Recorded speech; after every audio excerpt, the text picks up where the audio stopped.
Good afternoon, everyone. My name is Michael. I work for Prudential, not the American Prudential with the Rock. I work for the British-based Prudential with the lady with the red headband. I wish I could have been with you this afternoon, and I apologize for not being there. So thank you so much for watching this recording of my talk, and I hope what I'm going to share with you about how to scale AI beyond sort of niche applications in an enterprise environment is going to be of interest to you. But before I get there, please allow me some lessons from our own corporate history. It's interesting to work for a 174-year-old company because there are many lessons that you can learn from what happened in the past.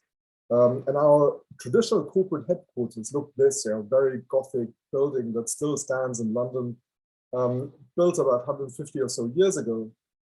And that building was really not just the height of the new Prudential of what was in the Victorian age, but also, more interestingly, what it was designed to do was, it was designed to keep lots of policies, all the policy data in huge stacks. And those stacks literally ran for what seemed like miles and miles, and they were like rabbit warrens. As you can see this gentleman here, which is a real picture from our rudimentary policy admin system, as you can see it in place here from the last century.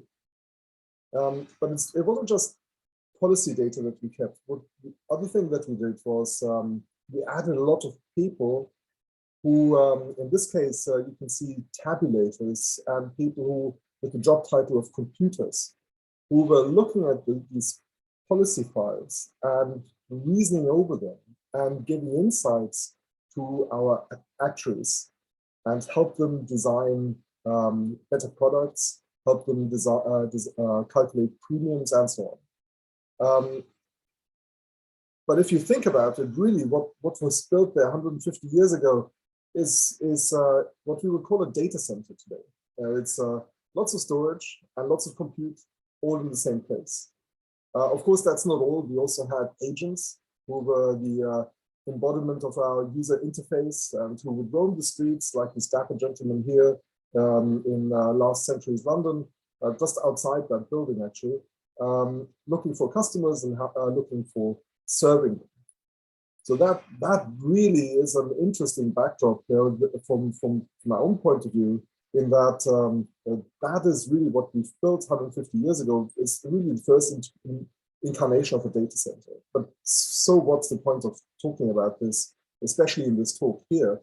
But really what this enabled us, having storage and compute in the same place, what this enabled us to do was to build something that was called penny policies.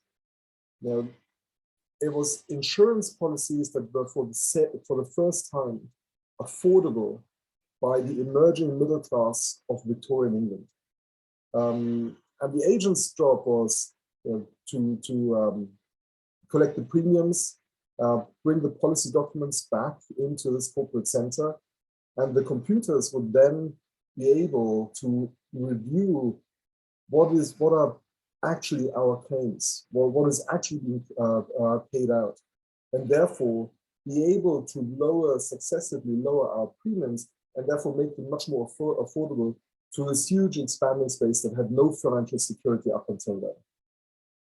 So that's sort of a little bit of history.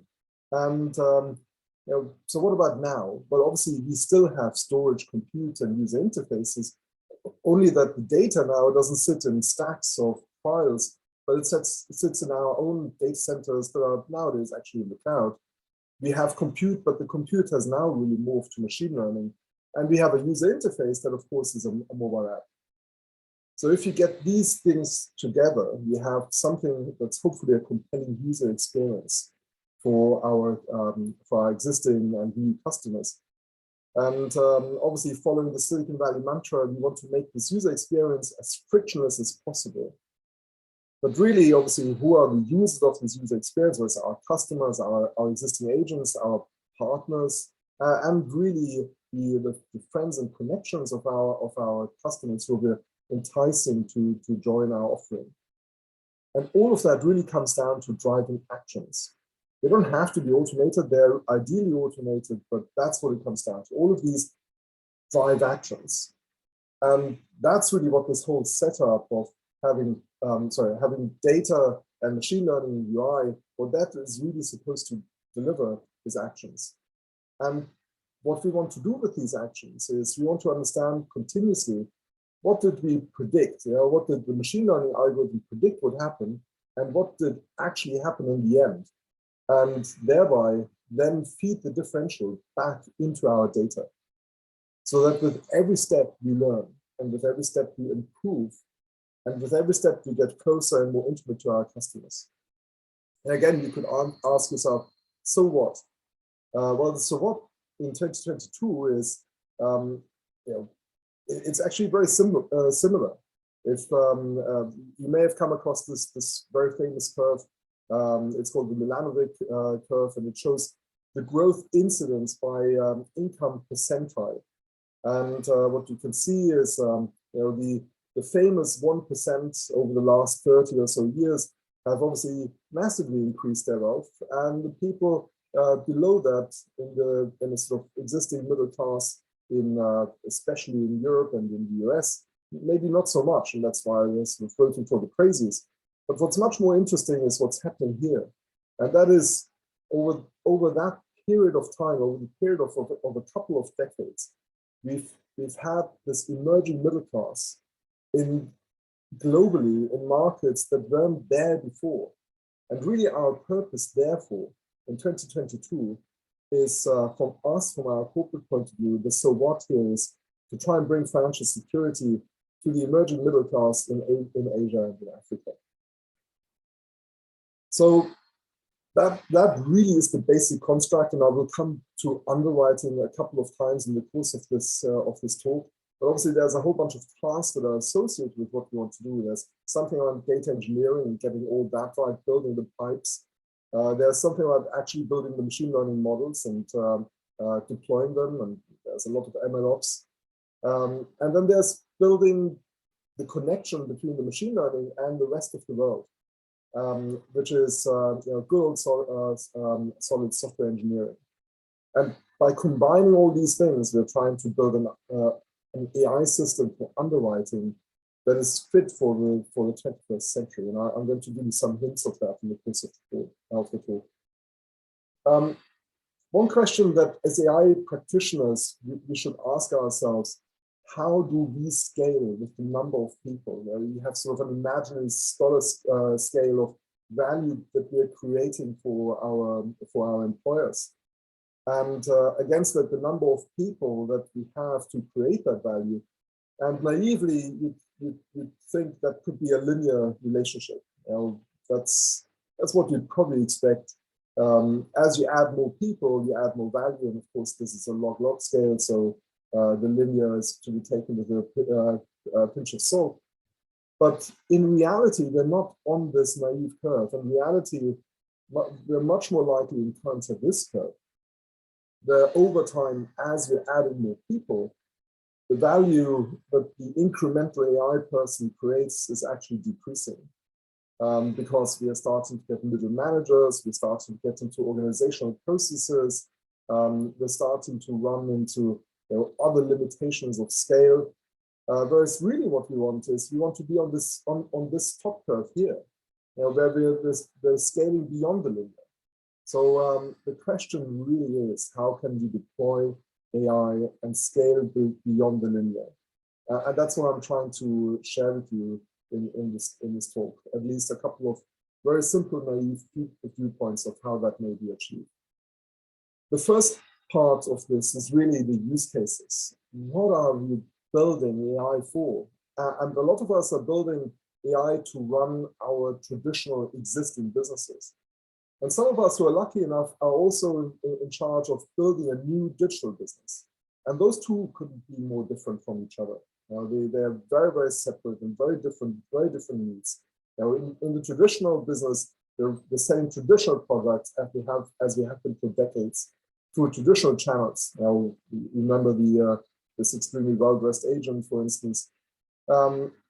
Whereas in the digital world, we're trying to figure out what are truly digitally native propositions that we can sell, not just insurance products, but what else needs to go into this that we can sell through the emerging digital channels. And of course, in the traditional world, we all know that insurance is not proactively bought. Nobody wakes up wanting to buy insurance, but it is actually actively sold by some intermediary. Whereas in the digital world, hopefully we have an opportunity by addressing the right customer with the right message and the right product at the right moment in time, we stand a chance to break this mantra. And of course, traditional has traditional processes, whereas in the digital world, we want to use data and AI to replace these traditional processes. So really what we're having is, in the traditional world, we're using AI for incremental change. And whereas in the digital world, we're really trying to reinvent our business using AI. That's much harder. And most of us are bonused on the incremental change, but that's really where the excitement happens. And therefore, the choice of use case is really important. And let me bring that a different view on that. And I really think that the incremental stuff, a lot of it is very much tinkering.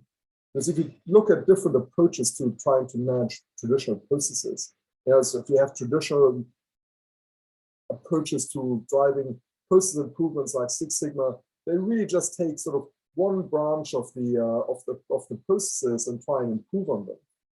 You can do a little bit better on that. You can sort of think about automation, and there's lots of people who are trying to entice us to buy RPA solutions, and that could be one thing.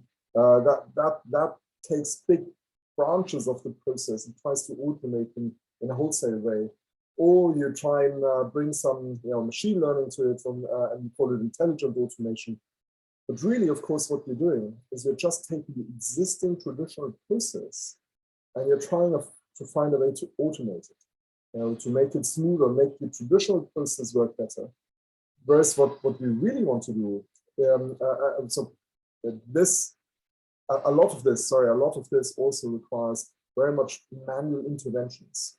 You set even the automation piece is set up manually, is maintained manually, tediously maintained manually as processes change, as the environment changes, and so on. Whereas what we actually want to do is we really try and find a way to reinvent those processes and get rid of all these steps. No longer be in a position where we have to just optimize what's already been there. And it's probably not going to be as simplistic as it looks here with just a single straight line, but if we have an opportunity to use machine learning and artificial intelligence to completely reinvent our process. And of course, as you can imagine, this is where all the value is. So choose your use cases wisely. If you want to scale beyond the sort of naive linear curve, choosing the right use cases is pretty crucial. Now let's go back to underwriting, or as I prefer to think about it, no more underwriting. Because underwriting for us still looks like this. You have lots of paper forms. Those forms haven't really changed that much since this gentleman roamed the streets of London. And this is a typical one. It's actually in Thailand, it's the English version of our Thai questionnaire. It has about 58 questions on it. And the questions are things like, have you ever smoked? Now, if you're buying health insurance, what do you think most people will answer to that? There's one of our countries that we're serving in Southeast Asia that I've looked at recently, 92% of the population say they've never smoked. If you actually walk the streets of that country, you will find it's most likely the other way around. 92% of the people you see seem to be smokers. The other thing, of course, is that there's lots of silly questions like this, and some of these conditions are, never mind that they're important. I don't even know how to pronounce this, quite honestly, and some of them sound terrible. But really, is throwing a whole bunch of Latin names of illnesses the best way to capture underwriting data? I suspect it isn't. So if you think about what matters for the for claims likelihoods, what matters in our life insurance installed base, what we found is that there's really 5 things, though, that matter more than anything else. And that's age, BMI, gender, smoking status, and location. Again, this is Thailand data, so you have a lot of traffic accidents. Location is an important feature here. But all of these seem obvious, and we can see from their magnitude, from their future importance, that if we focus on these, we probably capture most of the risk. So what we've tried is, we try to look around, how can we get these 5 things just from a selfie? And there's obviously lots of established papers out there. And we've applied that to our team. So that's my colleague Marek here, for instance. The age is about correct. And yes, he is male. It's my colleague Philip, Stephen, Ash. It's not quite so certain whether Ash is male. I suspect it has something to do with the turban, but I'm not certain. There's Glenn. Glenn also gets it right. But then we're getting to an interesting territory. Now, these age estimations are clearly not right. As much as my colleague Tien here would want me to believe that she is actually 20 years old, this is out by almost a factor of 2.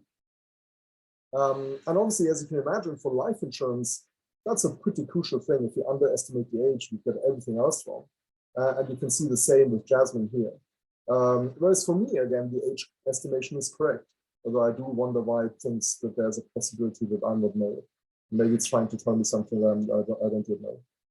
But clearly, there's something going on here that if we just use the pre-trained model, we're getting this wrong. And therefore, the most important thing that we try to do is get our own training data.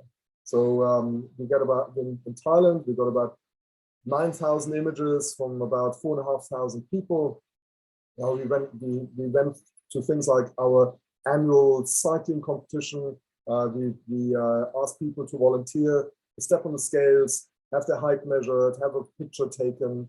And what you see here is some of my colleagues in Prudential Thailand, female and male, and just out of curiosity, this is our the average Prudential Thailand employee face, the female portion and the male portion. I hope you agree with me. It does look rather beautiful, even though the underlying image data set is made out of normal, just standard normal humans. But so we've built this proprietary data sets to crack this problem of our models clearly not getting East Asian faces right when we use the pre-trained model.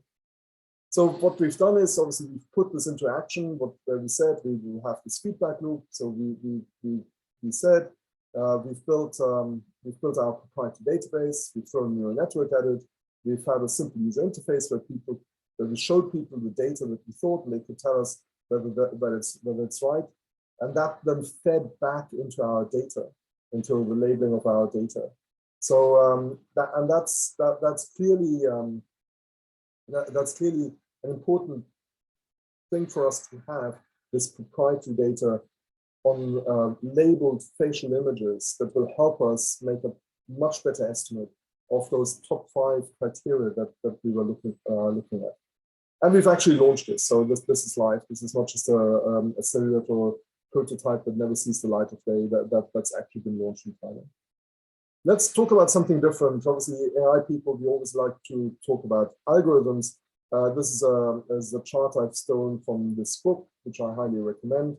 And it shows the development from the 1930s up until the early 2000s across different kind of approaches of algorithms, from the more numerical to the sort of more categorical up here. And you can see approaches waxing and waning. So for instance, expert systems in the 1980s were really popular until they turned out to be a dead end. But what's more interesting about this chart is obviously what's not here, and that is that 3 of these have, over the last decade or 2, seen massive growth in adoption. And there are obviously everything around Bayesian type approaches, especially probabilistic graphical models.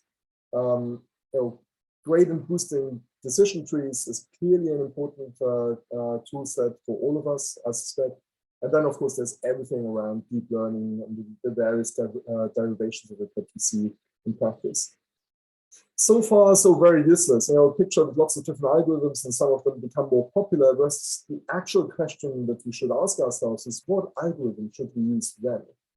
And my ready reckoner for that has kind of two different axes. One is sort of a volume axis, and the other one is the cost axis. And the cost is not of deploying the algorithm. The cost is of making the wrong decision. So what happens if I do something that actually turns out to be wrong?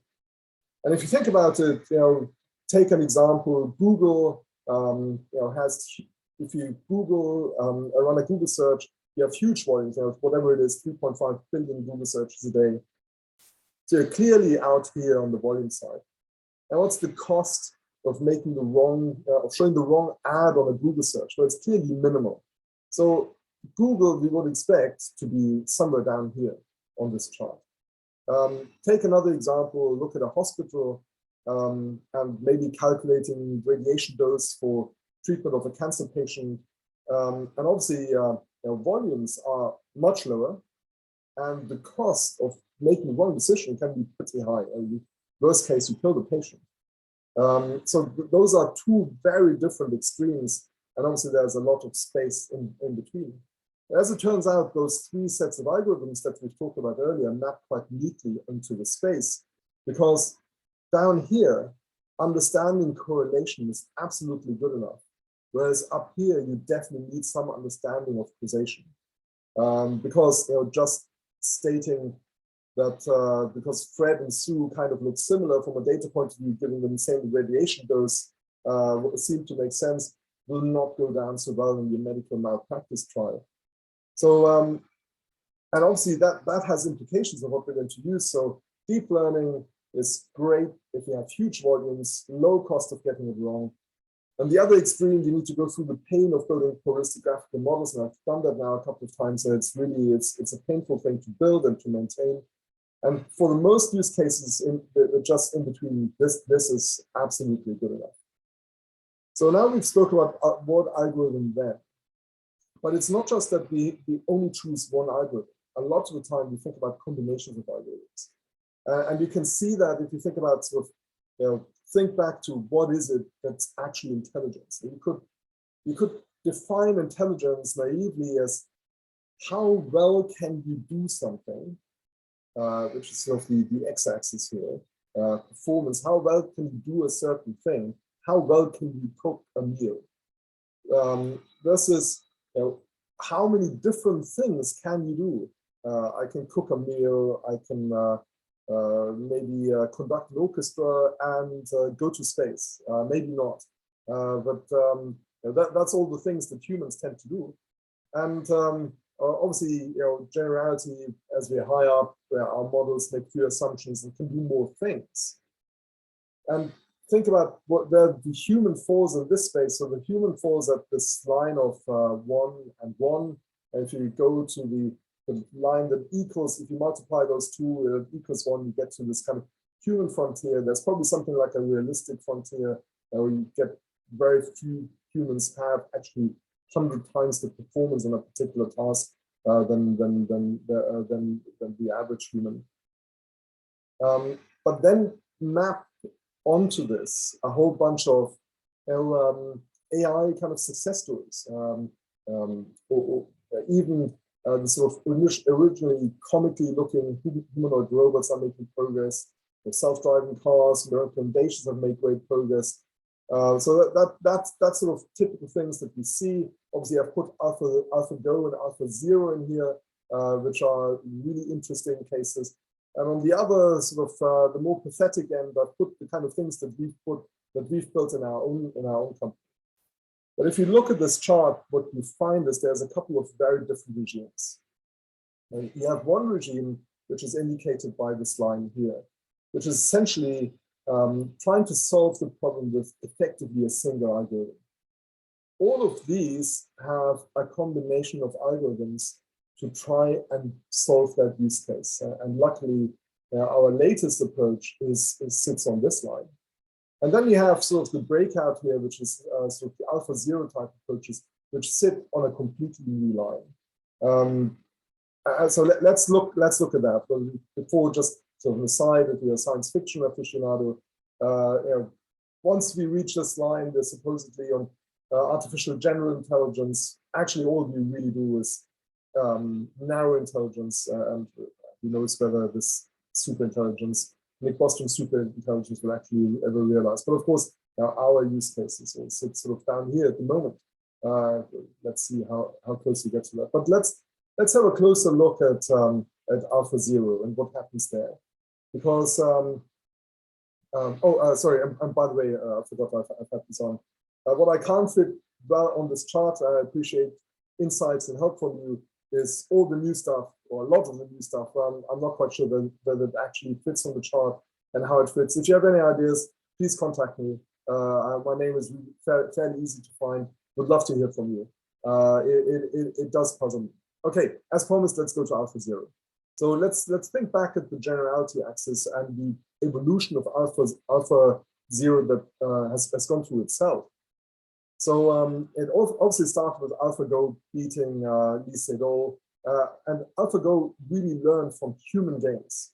The next iteration of it didn't require human games anymore. It learned from first principles. It still was very much restricted in use cases, but at least you had to give it just the first principles. Whereas AlphaZero could do any a two-player perfect information game, and it can learn that from scratch. So how does it do that? So what it does is it runs a couple of different models at the same time. There's two neural networks. There's a policy network that tries to figure out what are sort of essentially the allowed moves.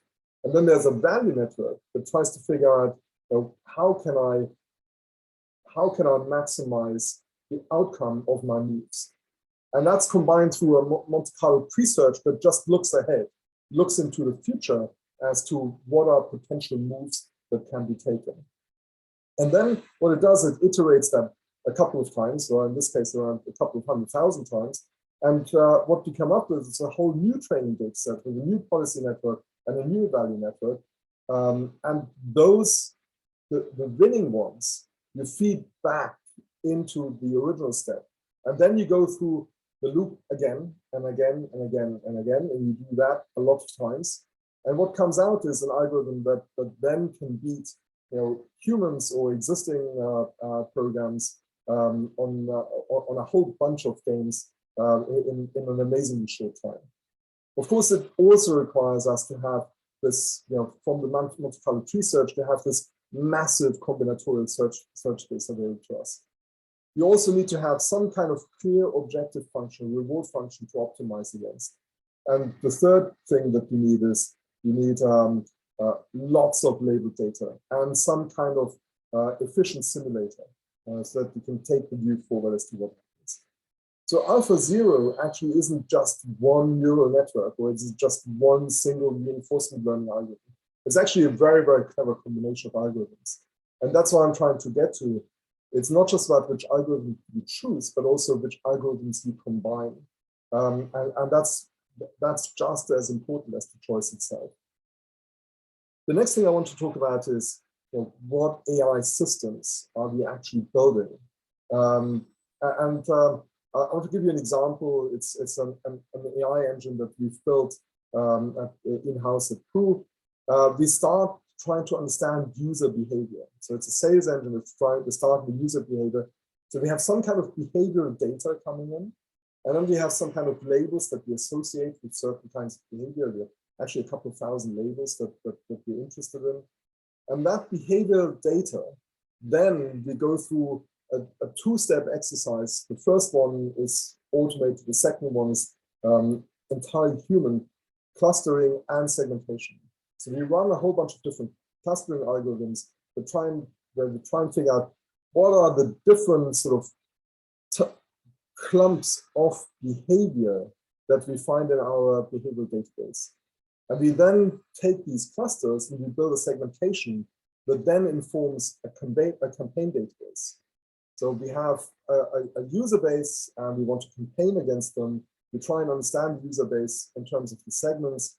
We pull in the insurance products that we want to sell. We also pull in a propensity model that tries to inform what's the likelihood of a particular user in that database to actually purchase what we're trying to sell them.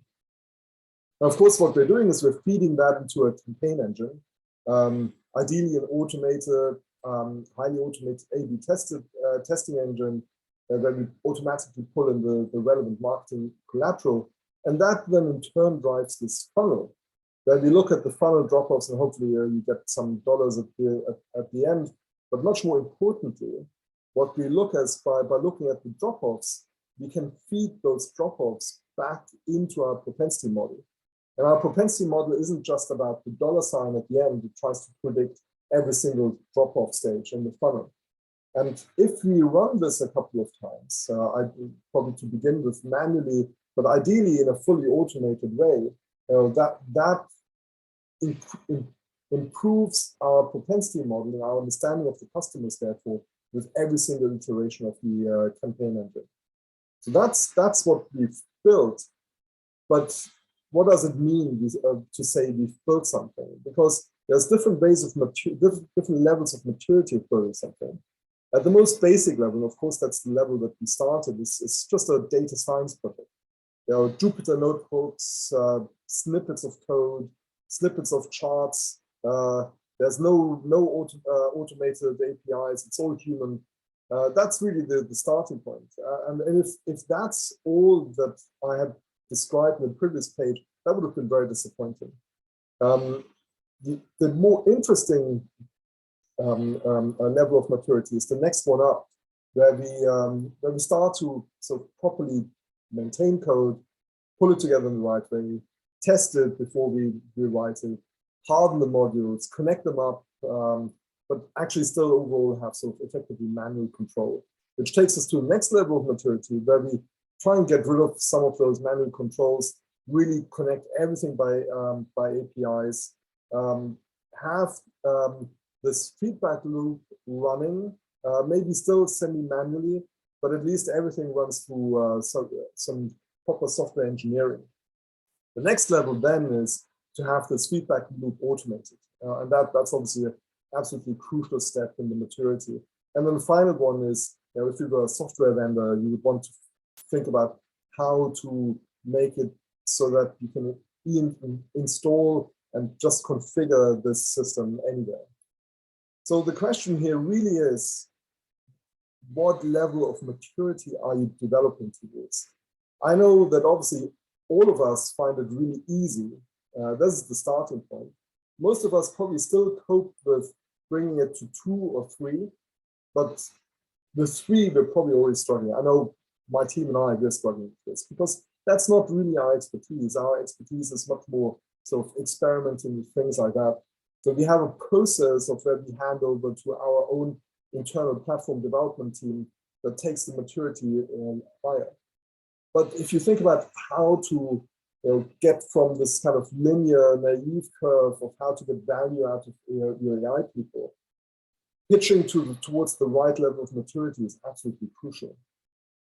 And finally, what I want to share with you is actually a mistake I've made for a long time. Because if you think about AI versus humans, and you think about sort of the value that's created by either an AI system or by a human, either when they're in early stages or where they're sort of starting to begin professionals or where they're really, really highly competent professionals, if I versus the value that they create for the company, if I think about sort of something like an actuary, obviously you wouldn't necessarily want to hire an early stage actuary and let them loose on sort of real things. You want to wait until they're actually professionals to get them in.